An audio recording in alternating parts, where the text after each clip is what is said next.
Alors, je continue toujours dans mes aventures du nouveau écran qui nous gère les cuves d'eau. Donc là, vous voyez, normalement, il y a un petit point rouge là, et un petit triangle qui va se mettre à clignoter, parce que la carte qui a dehors, qui est en sans fil, a perdu la communication.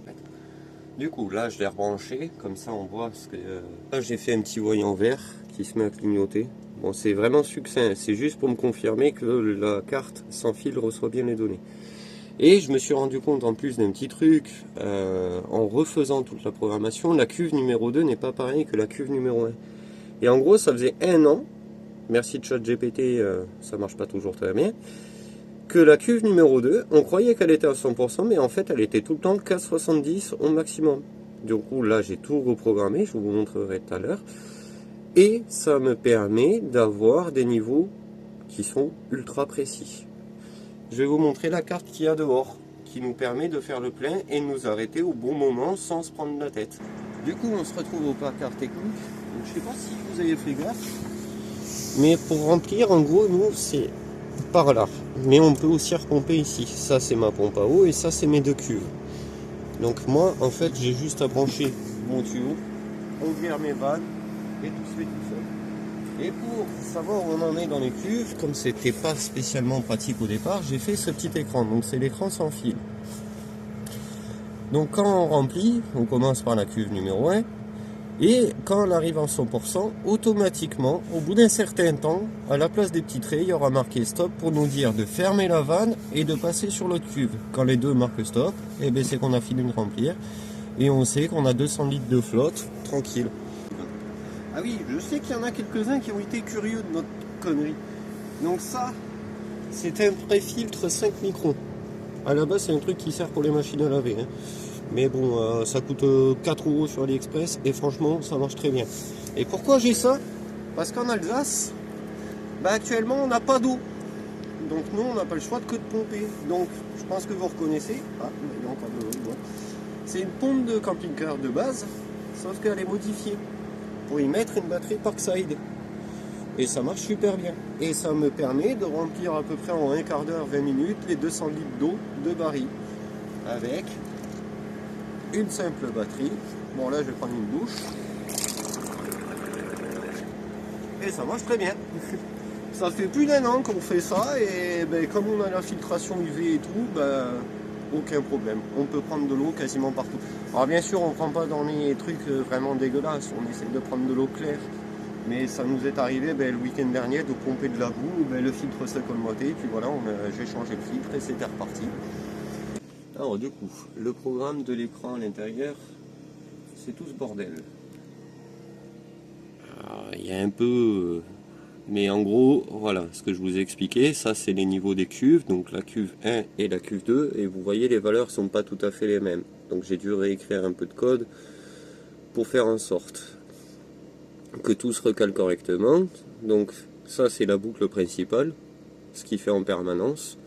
Donc il compte, il prend les entrées, il calcule les niveaux. Ensuite, il y a d'autres boucles en interne qui tournent, donc la mesure, la communication avec l'autre écran, un voyant d'alerte au cas où il y a un problème, le petit triangle jaune. Une fois qu'il arrive à 10, il affiche bien les valeurs, tout ce que j'ai besoin d'afficher sur l'écran, et il fait sa boucle toutes les secondes et il fait sa vie. Donc la communication, il y a une communication en série qui tourne, tu peux me filmer aussi à moi, qui tourne pour m'envoyer des données sur l'écran, du moins sur mon PC, une communication en sans fil où il envoie les niveaux des cuves. Ensuite les mesures, donc il fait la moyenne sur 10 mesures, pour être sûr et certain que les valeurs qui sont affichées par les sondes sont les bonnes.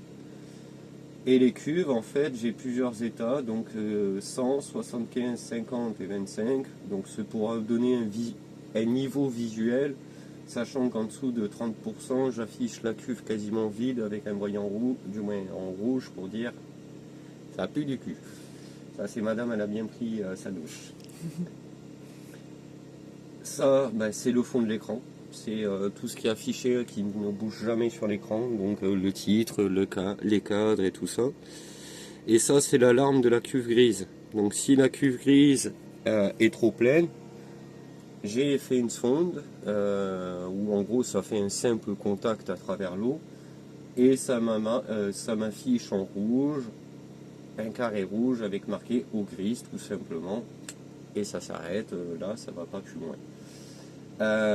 Après bon, il y a tout ce qui est écran de démarrage et tout ça. Le deuxième écran, lui, c'est beaucoup plus simple parce que le premier c'est quand même 480 lignes de code. Le deuxième écran, en fait, c'est tout con. C'est deux compteurs, une base de temps, donc là j'ai réglé à 45 secondes, c'est pour le stop, le fameux stop que je parlais dehors. Je lui définis qu'est-ce qu'il attend comme message, donc le A et le B, donc Q20, Q2. Il me renvoie pareil par le port série qu'est-ce qu'il a reçu réellement, et après bah, c'est tout con. Il se connecte à l'ESP, et la boucle, c'est les deux compteurs tournent. Si mon niveau de cuve est supérieur à 90, il se met à compter jusqu'à 45. Si c'est inférieur, il arrête de compter et il remet à 0. Alors, quand la cuve est inférieure à 45 secondes, il marque Q20 plus le pourcentage réel et pas plus. Si j'arrive à 45 secondes, il marque le nom de la cuve et là il dit stop pour dire arrêter le remplissage. Et voilà, et il fait ça toutes les secondes. C'est tout con. Et ça tient une centaine de lignes de code.